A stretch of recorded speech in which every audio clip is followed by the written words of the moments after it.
નમસ્તે વિદ્યાર્થી મિત્રો, સૌને ગુડ મોર્નિંગ. હવે આપણે આગળનો મુદ્દો જોઈએ છે કોષનું વિહંગાવલોકન. કોષ વિશેની, કોષની વિવિધ સંગઠન કક્ષાઓ વિશેની વિગતે માહિતી મેળવ્યા પછી આગળનો મુદ્દો છે કોષનું વિહંગાવલોકન. An overview of cell.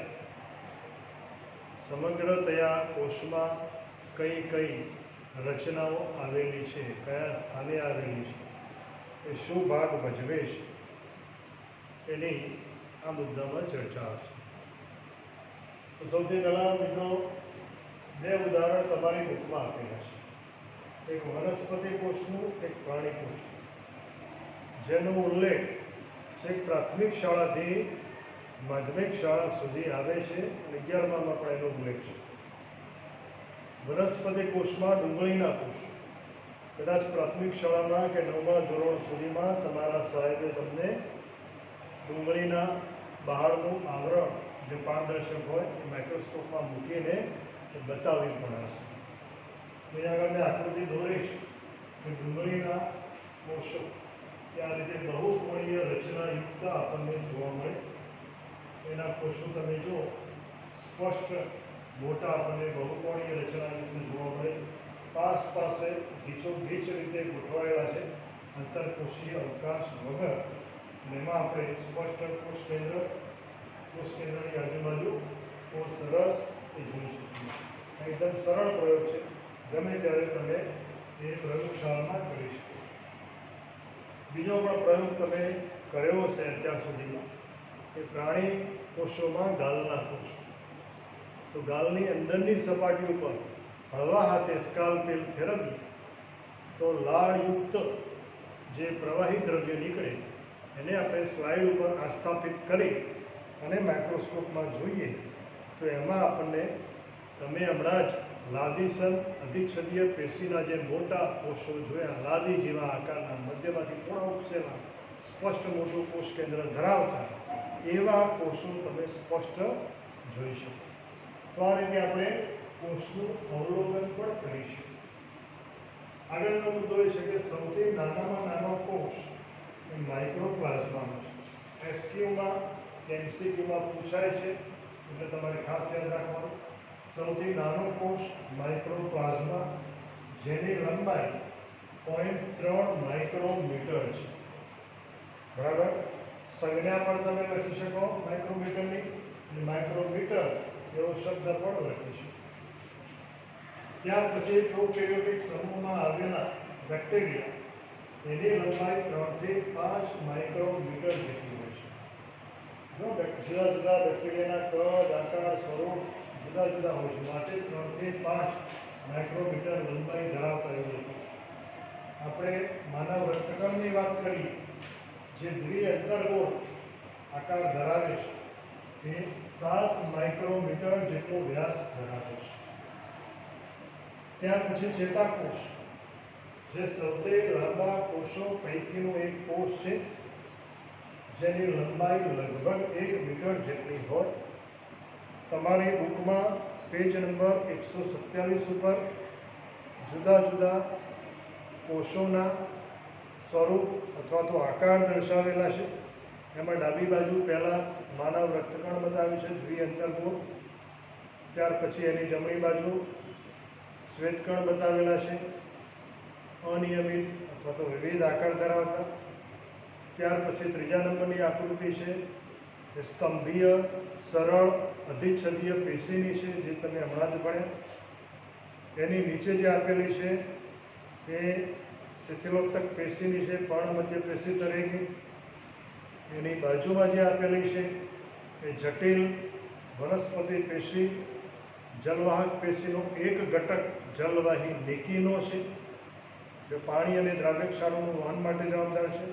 અને એની બાજુમાં જે દર્શાવેલો છે એ માનવ ચેતાકોષ, જે સૌથી મોટા કોષો પૈકીનો એક છે, જેની લંબાઈની હાલ આપણે વાત કરીએ લગભગ 1 મીટર જેટલી લંબાઈ ધરાવે. તો આ રીતે જુદા જુદા કોષો સજીવમાં આવેલા એ જુદો જુદો આકાર કદ ધરાવે. આ ઉપરાંત એનું માપ પણ જુદું જુદું હોય છે, એટલે એની લંબાઈ વ્યાસ વગેરે એના ઉપર આધારિત પણ પ્રશ્નો પૂછાય, તો એ પણ તમારે યાદ રાખવા. હવે અહીંયા આગળ આકારની વાત કરીએ તો હમણાં જ તમે પ્રાણી પેશી તાજેતરમાં જ ભણ્યા છે.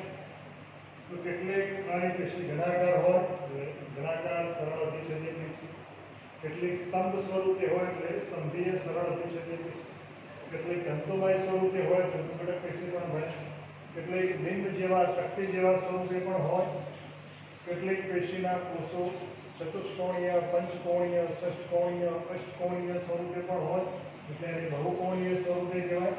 આ ઉપરાંત કેટલીક પેશીઓ અને કેટલાક કોષો અનિયમિત આકાર સ્વરૂપે પણ હોય, દાખલા તરીકે રક્તકણ. તો આ જુદા જુદા સજીવોના જુદા જુદા કોષો એના કાર્ય અનુસાર અને એના સ્થાન અનુસાર જુદા જુદા સ્વરૂપ આકાર ધરાવે છે. ત્યાર પછી આપણે વાત કરીએ તો જે આદિકોષ કેન્દ્રીય કોષ, જેને આપણે પ્રોકેરિયોટિક કોષ કહીએ. તમને યાદ હોય તો અગાઉ આપણે વાત કરી હતી કોષ કેન્દ્રના આધારે કોષોના 3 પ્રકાર: એકેરિયોટિક, પ્રોકેરિયોટિક, યુકેરિયોટિક. એકેરિયોટિકમાં વાયરસનો સમાવેશ થાય, પ્રોકેરિયોટિકમાં તમામ બેક્ટેરિયા અને નિર્હરિત લિંગ, અને બાકી વધ્યા બધા જ સજીવો એ યુકેરિયોટિક સજીવોમાં આવે. તો અહીંયા આગળ આદિ કોષ કેન્દ્રીય અથવા તો પ્રાથમિક કક્ષાનું કોષ કેન્દ્ર ધરાવતો સમૂહ, જેને પ્રોકેરિયોટિક કોષ પણ કહેવાય. એમાં બેક્ટેરિયા, નિર્હરિત લીવ, જેનો આપણે બીજા ચેપ્ટરમાં વિગતે અભ્યાસ કર્યો. આ ઉપરાંત માઇક્રોપ્લાઝમા પણ આવે અને ક્લોરોન્યુમોનિયા લાઇક ઓર્ગેનિઝમ, જેને PPLO તરીકે પણ ઓળખવામાં આવે, એનો સમાવેશ. એમાં આપણે બેક્ટેરિયાના આકાર પણ જોયા બીજા ચેપ્ટરમાં. તો કેટલાક બેક્ટેરિયા નળાકાર અથવા દંડ જેવા સ્વરૂપે હોય એટલે દંડાણુ કહેવાય. બેસિલસ પ્રકારના બેક્ટેરિયા આવો આકાર ધરાવે છે. આ ઉપરાંત કેટલાક બેક્ટેરિયા ગોળાકાર સ્વરૂપે હોય જેને ગોળાણુ કહેવાય. ક્રોકસ બેક્ટેરિયા એવો આકાર ધરાવે. કેટલાક બેક્ટેરિયા કોમા અથવા તો અલ્પવિરામ જેવો આકાર ધરાવતા હોય, ઉદાહરણ તરીકે વિબ્રિયો. કેટલાક બેક્ટેરિયા નાનકડા સાપોલિયા જેવા આકાર ધરાવતા હોય એટલે સર્પાળુ કહેવાય. સ્પાઇરેલિયમ એ એવા સ્વરૂપના બેક્ટેરિયા છે. આ ઉપરાંત આપણે પ્રોકેરિયોટિક કોષોમાં મુખ્ય 4 ઘટકો આવે છે, એનો આપણે વાત કરીએ. એમાં સૌથી પહેલા આવે કોષ કેન્દ્ર, ત્યાર પછી કોષની આજુબાજુ આવેલું આવરણ, ત્યાર પછી કોષમાં રહેલ કોષ રસ, અને ચોથો મુદ્દો છે ઉપાંગો. તો આ 4 મુદ્દાઓથી સમગ્રતયા પ્રોકેરિયોટિક કોષને આપણે સાંકળીને વાત કરીએ. તો સૌથી પહેલા જોઈએ પ્રોકેરિયોટિક કોષમાં કોષ કેન્દ્ર. આપણે શરૂઆતમાં જ કહ્યું કે પ્રાથમિક કક્ષાનું છે, અલ્પ વિકસિત છે, આદિ કોષ કેન્દ્રીય કહેવાય. એમાં ન્યુક્લિયોપ્રોટીનના પુંજ સ્વરૂપે હોય છે, વલયાકાર સ્વરૂપે કે એકલ સૂત્ર સ્વરૂપે આપણને જોવા મળે છે. ત્યાર પછી જોઈએ તો કોષની આજુબાજુ આવેલું જે આવરણ છે, જેને કોષ આવરણ કહેવાય, એના આપણે સ્થાનને આધારે 2 પ્રકાર પાડી શકીએ. સૌથી બહારનું આવેલું આવરણ અને એ બહારના આવરણની અંદરની બાજુ આવેલું આવરણ, એમ 2 સ્થાનને આધારે કે તેમાં સૌથી બહારનું આવરણ જે ગ્લાયકોકેલિક્સનું બનેલું હોય, મિશ્ર આવરણ, કોઈ એક જ ઘટક દ્રવ્યનું બનેલું નથી, કાર્બોદિત, પ્રોટીન, લિપિડ એવા જટિલ અણુનું બનેલું હોય છે. એના પણ પાછા 2 ભાગ પાડી શકીએ. એક શ્લેષ્મ આવરણ હોય જે પ્રમાણમાં શિથિલ હોય, અને બીજું છે એ જાડું હોય, દળાકાર અથવા કેપ્સ્યુલ સ્વરૂપનું. આ સૌથી બહારનું ગ્લાયકોકેલિક્સનું બનેલું આવરણની અંદરની તરફ કોષ દિવાલ આવેલી હોય જે પેપ્ટિડોગ્લાયકેનની બનેલી. એટલે આ બીજો ઘટક. ત્રીજો ઘટક જોઈએ આપણે કોષ રસ, જે કોષ દિવાલની અંદરની તરફ આવેલો હોય. કોષ દિવાલ પછી ક્રમશઃ આગળ વધીએ તો કોષ રસ પડ આવશે, અને કોષ રસ પડ જેનાથી આવૃત છે એ કોષ રસ. અહીંયા આગળ કોષ રસમાં એનો પેટા ઘટક તરીકે સૌથી પહેલો આવશે મેસોઝોમ.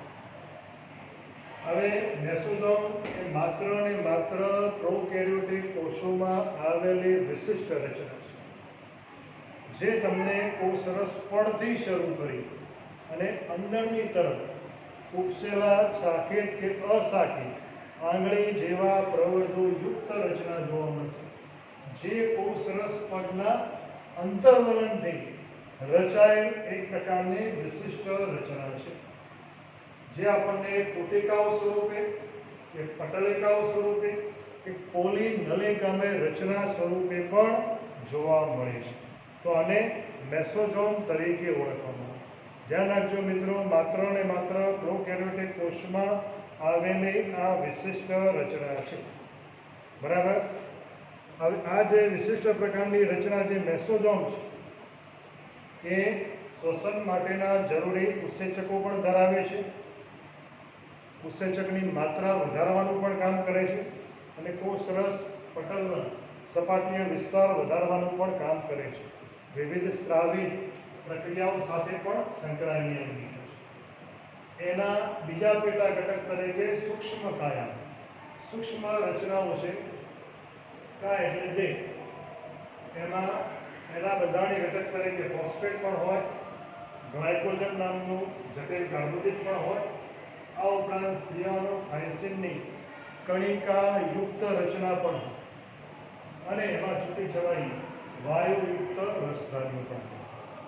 તો આ એ કોષરસમાં આવેલી રચના છે, મેસોઝોમ સૂક્ષ્મ. ત્યાર પછી ત્રીજો ઘટક તરીકે આપણે જોઈએ કશા.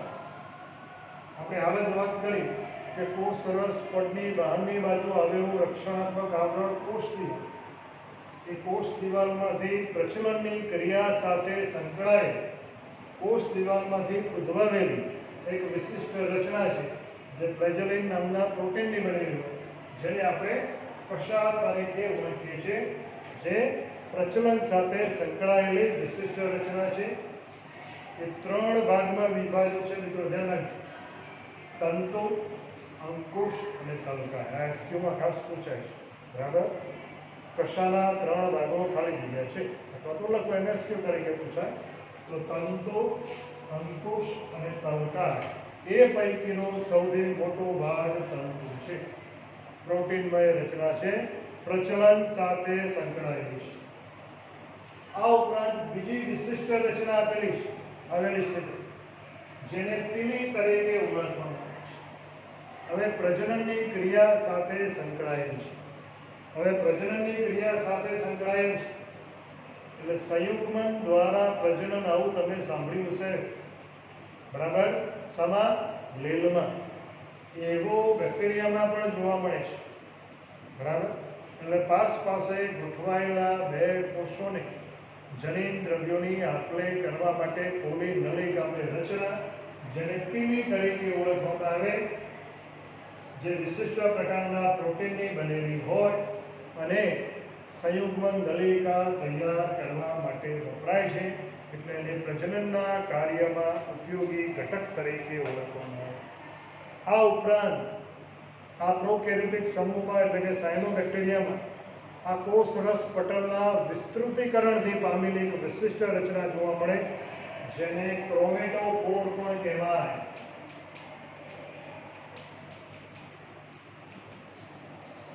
બરાબર. ક્રોમેટોફોર નામની રચના ધરાવે, જે રંજક દ્રવ્યો ધરાવે છે. બરાબર. કોષરસ પટલના વિસ્તૃતીકરણથી બનેલ રચના છે. બરાબર. જેને ક્રોમેટોફોર તરીકે ઓળખવામાં આવે. બરાબર. એ શું કરે છે? વિવિધ રંજક દ્રવ્યો ધરાવે છે. તો આપણે છેલ્લો ચોથો વિભાગ જોતા હતા, કશા. શામાંથી ઉદ્ભવે? સૌથી બહારનું રક્ષણાત્મક આવરણ, જેને કોષ દિવાલ કહેવાય, એમાંથી ઉદ્ભવે. એ પણ ફ્લેજેલિન નામના પ્રોટીનની બનેલી છે. તંતુ, અંકુશ અને તલકાય એવા 3 ભાગોથી રચાયેલી હોય. એમાં સૌથી મોટો ઘટક તંતુ. બીજા નંબરની આપણે જોઈ પીલી, એ પ્રજનનની ક્રિયા સાથે સંકળાયેલ છે. એ પણ વિશિષ્ટ પ્રોટીનની બનેલી છે. સંયુગ્મન નલિકાના નિર્માણ માટે જવાબદાર છે. આગળ છેલ્લી રચના જોઈએ, ડિમ્બ્રી. હવે ભીમરી છે એ સૌથી બહારની તરફ આવેલી રચના છે. કોષ દિવાલની સાથે સંકળાયેલી સૌથી બહાર જે બહારનું આવરણ છે એના ઉપર પાતળા બારીક સૂક્ષ્મ વિપુલ પ્રમાણમાં રોમયુક્ત વિપુલ પ્રમાણમાં સંખ્યા ધરાવતી એવી રચના આવેલી છે જેને ભીમરી તરીકે ઓળખવામાં આવે છે. હવે અહીંયા આગળ ભીમરી નામની રચના એ કોઈ પણ યજમાન સાથે સંપર્ક સ્થાપિત કરવા માટે ઉપયોગમાં લેવાય છે. હવે યજમાન એટલે સજીવ પણ હોઈ શકે, નિર્જીવ પણ હોઈ શકે. આ જે જલદ સજીવો હોય એ જલદ સજીવોને કોઈ પથ્થર કે ખડક સાથે ચોંટવું હોય, સંપર્ક સ્થાપિત કરવો હોય તો એના માટે એની શરીરની સપાટી ઉપર આવેલ પાતળી બારીક સૂક્ષ્મ વિપુલ પ્રમાણમાં રોમ જેવી રચના હોય જેને ભીમરી કહેવાય, એની મદદથી યજમાન ઘટક સાથે ચોંટવામાં સંપર્ક સ્થાપિત કરવા માટે એક ખાસ ભાગ ભજવે છે. તો આ રીતે પ્રોકેરિયોટિક કોષમાં આવેલી મુખ્ય 4 રચનાઓ છે જે તમારે ખાસ યાદ રાખવાની. કોષ કેન્દ્ર, કોષ આવરણ, એના 2 ભાગ, સૌથી બહારનું, ત્યાર પછી એની અંદર આવેલું કોષ દિવાલ, એમાં પાછું શિથિલ આવરણ, શ્લેષ્મ આવરણ, કેપ્સ્યુલ, ત્યાર પછી કોષ દિવાલની અંદર આવેલ કોષરસ, બરાબર, એમાં પછી મેસોઝોમ, સૂક્ષ્મકાય, ક્રોમેટોફોર, આવી રચનાઓ આવેલી હોય. ત્યાર પછી ઉપાંગો, એ ચોથો પાર્ટ કહેવાય, અને એમાં એક કશા પ્રચલન માટે કોષ દિવાલમાંથી બને, વિશિષ્ટ પ્રોટીનની બનેલી હોય, વેજેલિનના એ 3 ભાગમાં વિભાજિત તંતુ, અંકુશ, તલકાય. અને બીજી રચના જોઈએ પીળી, પ્રજનન ક્રિયા સાથે સંકળાયેલ સંયોગમાં નલિકા પેદા કરે, એ પણ વિશિષ્ટ પ્રોટીનની બનેલી. એની ત્રીજી પેટા રચના ભીમરી, સપાટી ઉપર આવેલા હોય, પાતળા બારીક સૂક્ષ્મ હોય, વિપુલ પ્રમાણમાં હોય, જે યજમાન સાથે સંપર્ક સ્થાપિત કરવા માટે એટલે કે ચોંટવા માટે આવેલા હોય, બરાબર. તો આ એની રચનાઓ થઈ. ત્યાર પછી છેલ્લો મુદ્દો છે ગ્રામ નામના વૈજ્ઞાનિકે અભિરંજિત કરેલી અભિરંજન પદ્ધતિઓ એણે શોધેલી. હવે ધ્યાન રાખજો, ગ્રામ વૈજ્ઞાનિકનું નામ છે, બરાબર. એના ઉપરથી એને અભિરંજક પદ્ધતિઓ વિકસાવી. એના 2 પ્રકાર પડે, ગ્રામ પોઝિટિવ, ગ્રામ નેગેટિવ તરીકે ઓળખવામાં. હવે ગ્રામ અભિરંજકને જે શોષે એને કહેવાય ગ્રામ પોઝિટિવ. ગ્રામ નામના વૈજ્ઞાનિકે તૈયાર કરેલ અભિરંજકનું શોષણ જે કરે એને ગ્રામ પોઝિટિવ કહેવાય, અને જે ગ્રામ અભિરંજકને શોષી શકે નહીં એને ગ્રામ નેગેટિવ તરીકે ઓળખવામાં આવે છે. તો વિદ્યાર્થી મિત્રો, આજે આપણે આ છેલ્લા લેક્ચર સુધીમાં સમગ્રતયા પ્રોકેરિયોટિક કોષ અને યુકેરિયોટિક કોષ એમાં આવેલી વિવિધ રચના એની માહિતી મેળવી. હવે આવતી વખતે આપણે વનસ્પતિ કોષ અને પ્રાણી કોષ, બરાબર, એની માહિતી મેળવીશું. એટલે વનસ્પતિ કોષ અને પ્રાણી કોષ જે તમે ધોરણ 8માં 9માં વિગતે ભણેલા છો એના એ જ વાત એ અહીંયા આગળ આવે છે. વનસ્પતિ કોષમાં કઈ કઈ અંગિકાઓ આવેલી હોય, પ્રાણી કોષમાં કઈ કઈ અંગિકાઓ આવેલી હોય, બંને વચ્ચે શું ભેદ છે એ પણ તમને ખબર હોવી જોઈએ. હવે અહીંયા આગળ તમે યાદ કરો, ભૂતકાળમાં જે ભણ્યા છો વનસ્પતિ કોષ આપણે માનો કે પહેલાં લઈએ તો વનસ્પતિ કોષમાં સૌથી બહારથી શરૂ કરી અંદરની તરફની વિવિધ રચનાઓ લઈ તો સૌથી પહેલાં આવશે કોષ દિવાલ, બરાબર. એની અંદર આવશે કોષરસ પડ, એની અંદર આવશે કોષરસ. કોષરસમાં વિવિધ અંગિકાઓ આવશે. કઈ કઈ? કોષ કેન્દ્ર, કોષ કેન્દ્રિકા, રંગસૂત્ર, બરાબર. ત્યાર પછી એની આસપાસ કોષ કેન્દ્ર પટલ. ત્યાર પછી નિમ્ન કક્ષાની વનસ્પતિઓમાં તારા કેન્દ્ર હશે, સુવિકસિતમાં નહીં હોય. બરાબર. પછી કણાભસૂત્ર, હરિતકણ, ગોલ્ગીકાય, રિબોઝોમ, લાઇસોઝોમ. બરાબર. રંગસૂત્ર. તો આ બધી અંગિકાઓ એ સુવિકસિત કોષ, જે વનસ્પતિ કોષ અને પ્રાણી કોષ મળીને થાય છે. બરાબર. જેને આપણે યુકેરિયોટિક કોષ તરીકે ઓળખીએ છીએ, એમાં જોવા મળશે. અને સૌથી અગત્યનું કે વનસ્પતિ કોષમાં સુવિકસિત મોટા કદની રસદાની પણ આપણને જોવા મળશે. એની સરખામણીમાં આપણે પ્રાણી કોષની વાત કરીશું તો પ્રાણી કોષમાં વનસ્પતિ કોષમાં જોવા મળતી સૌથી બહારની તરફ આવેલી એ કોષ દિવાલ નામની વિશિષ્ટ રચનાનો અભાવ જોવા મળશે. એટલે પ્રાણી કોષમાં સૌથી બહારના આવરણ તરીકે માત્ર ને માત્ર શું જોવા મળશે? કોષરસ. બરાબર. ત્યાર પછી બાકીની જે અંગિકાઓ છે એમાં આટલી અંગિકાઓનો તફાવત આપણને જોવા મળશે. પહેલી, એક તો મેં તમને હમણાં જ કહ્યું, કોષ દિવાલનો અભાવ હશે પ્રાણી કોષમાં, સુવિકસિત રસદાનીનો અભાવ હશે, હરિતકણનો અભાવ હશે, બદલામાં એમાં તારા કેન્દ્ર નામની રચના આપણને જોવા મળશે, જે વનસ્પતિ કોષમાં જોવા મળતી નહોતી. તો આટલો સ્પષ્ટ ભેદ આપણે સરળતાથી મિત્રો સમજી શકીએ છીએ. હવે પછીના પિરિયડમાં આપણે વનસ્પતિ કોષ અને પ્રાણી કોષ, એની આકૃતિ તમારા કોર્સમાં પૂછાતી નથી, પરંતુ એને ચાર્ટ દ્વારા ઝડપથી સમજીને પછી એ વનસ્પતિ કોષ અને પ્રાણી કોષ એટલે કે યુકેરિયોટિકમાં આવેલી વિવિધ અંગિકાઓનો એક પછી એક વિગતે અભ્યાસ, સ્થાન, રચના અને કાર્ય એ ક્રમમાં આપણે વિદ્યાર્થી મિત્રો જોઈશું. ઓકે, ધન્યવાદ.